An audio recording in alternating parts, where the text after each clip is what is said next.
Spendthrift Farm Stallions. First 2-year-olds on the track by Golden Sense, Cross Traffic, It's My Lucky Day, Can the Man, and Shaking It Up, including Golden Sense's stakes winner Pickett, a dominant 9-length winner in the $75,000 DS Shine Young Futurity at Evangeline. Spendthrift, the Breeders' Farm.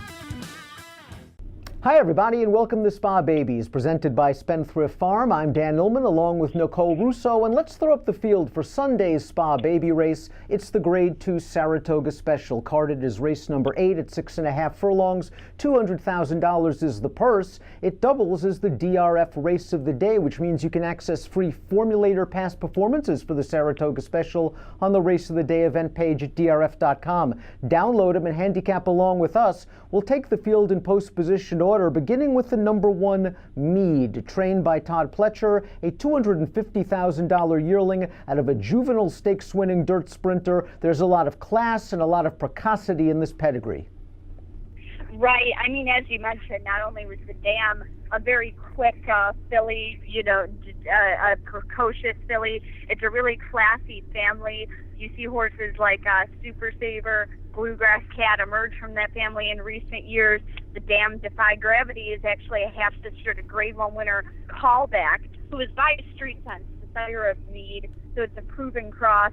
I did like Mead's debut at Belmont, and I like that he went 6 furlongs there at Belmont, going 6.5 here in the Sanford. And we're taking a look at Saratoga Special. And we're going to take a look at that replay right now. This was a really super game performance. I thought the pace was hot, and as we saw at the top of the stretch, he brushed with another horse and then just ran away not only from that one, but from 2 other pursuers. I think this horse is quick, drawing down to the inside. Jose Ortiz pretty much has one way to go, but you're right. Winning at 6 furlongs in early July, that shows precocity and it shows class for an early 2-year-old. Mead is a very logical contender. The number 2 is Call Paul. This one goes out for trainer Jason Service, a $20,000 yearling who was pinhooked for $210,000 in May after breezing a furlong in 10-2. The dam won 5 dirt races, the 3rd dam a foal to a champion.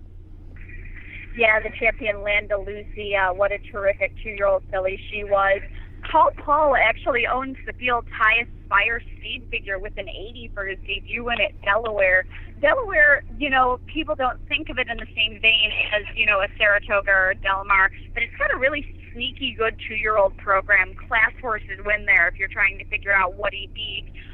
Region Fire, a very good young sire in the Mid-Atlantic region, and Forestry, a sneaky good broodmare sire with horses like Nyquist to his credit in that regard. And while he's stepping up in class as we see him cross the wire in the debut, it looks like he's got a nice amount of size to him, and I like the way he relaxed in the early portion of that race. I'm not sure he is fast enough to contend for the lead with horses like Mead and Sir Troubadour and maybe 1 or 2 others in here, but the fact that he was able to relax just off the leaders comfortably makes me think that he might be able to finish strong at this 6.5 furlong distance. We have a positive formulator fact for Jason Service, who's had 2 breakout seasons in a row. Over the past year on dirt with last out maiden winners, he's 6 for 12 with a $3.55 return on investment. Pletcher trains the number 1 Mead. He also has the number 3 Spinoff, a half to the stakes place dirt router rugby man. This dam, I believe, won the Acorn. She's a half to Mother Goose winner, Zoe Impressive. The 2nd dam, a Grade 1 stakes winning dirt router. Just a ton of class. This is a son of hard spun, and winning at 5 furlongs with this pedigree I thought was pretty impressive. Yeah, I definitely think so too. The family can go a little longer, but I think its forte is really in 1-turn races. And Spinoff, another one from a cross that really works. You mentioned all that class in the female family, out of a Grade 1 winner, who's out of a Grade 1 winner, half to, the dam, a half to a Grade 1 winner.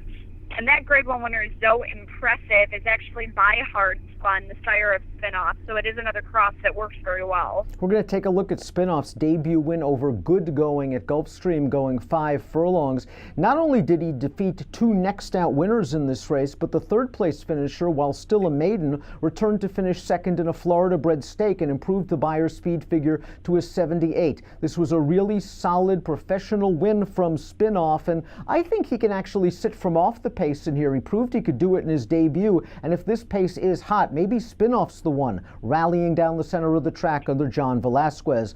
The number 4 is Tight 10, a son of Tappet, the morning line favorite in the Saratoga Special at 5-2-2. This is a full brother to the Stakes Place Turf Router, all in fun, but there is plenty of dirtability also on the bottom side of this family. The second dam, multiple Grade 1 stakes winning dirt router, the classy Fleet Renee, and it seems all of Steve Asmussen's horses are running at Saratoga. Yeah, especially his 2-year-olds. He really got the meat off to a terrific start with them. You mentioned the second dam of this one, Fleet Renee, multiple Grade 1 winner going longer. But, you know, her daughters and granddaughters have just continued on to be outstanding producers in their own right. One of her daughters, Stormy Renee, the dam of Hightail, who won the Breeders' Cup Juvenile Sprint. You mentioned the full sister to this one, All in Fun, who did do her best work routing on turf, but she was also a winner as a juvenile, so some capacity in the family. Tight 10 earned a very respectable debut Beyer speed figure of 75 at Churchill Downs and did so going 6 furlongs. He should be tough in the Saratoga Special. Asmussen also has the number 5 Sir Troubadour, who is the only multiple race winner in the field and the only stakes winner. He won the Grade 3 Bashford Manor, and I thought he had to go very, very fast in the early portion of that 6 furlong race. It was one of those fast early, slow late races that resulted in a paltry 57 Beyer speed figure, but Sir Troubadour has gas. Yeah, he did, and you know, this is one of the cases where maybe the Beyer sort of doesn't tell the whole story of the race, because I thought, you know, he was bumped at the start, he recovered, he used himself early to take control of the race, got clear, and then held sway in the lane. I thought, you know, he showed a lot of intangibles in that race. Buy More Than Ready, who can certainly get you a nice 2-year-old. You know, and he finished 4th, and I think a decent 4th in the Tremont before the Bashford Manor. And of course, the runner-up, Saint-Vallier, and the 3rd place finisher, May Never Know, both came out of that race to be stakes performers. And he was bumped at the start in that race too, by the way. So I think, you know, that he's really shown some stuff in his stakes seasoning here. And he is a full brother to Regally Ready, a Grade 1 stakes winning sprinter on the turf. I believe he also won the Breeders' Cup Turf Sprint. There's a lot of turf in this family. Do you think that's where his ultimate future lies? You know, perhaps, but you know, there is a little bit of versatility in the family. There are some dirt performers in there as well. You know, the family seems to cross with a lot of different things. So, you know, at the moment, I'm sort of not concerned about him particularly because he's already shown the dirt ability himself. Completing the 6-horse field is Stage Left, going out for 2-year-old Guru Wesley Ward, and they might have gotten a bargain with this gelding, a $15,000 yearling purchase, who is a half to the multiple Grade 1 stakes winning dirt router Midnight Bizou, currently one of the best 3-year-old fillies in the country, and the dam was also a Grade 3 stakes winner. Stage Left looked good in the career debut at Keeneland, as many Wesley Ward debuters do, showed good speed that day, and I find it interesting that the blinkers come off after beating 2 next out winners. Yeah, you know, and I'm wondering if they are going to try to get him to relax a little bit, especially from that, you know, from that outside post. Went 4.5 furlongs back in April, coming back off a bit of a break, you know, to go 6.5 now. So, I mean, I think they're definitely looking to get him to relax going this longer distance.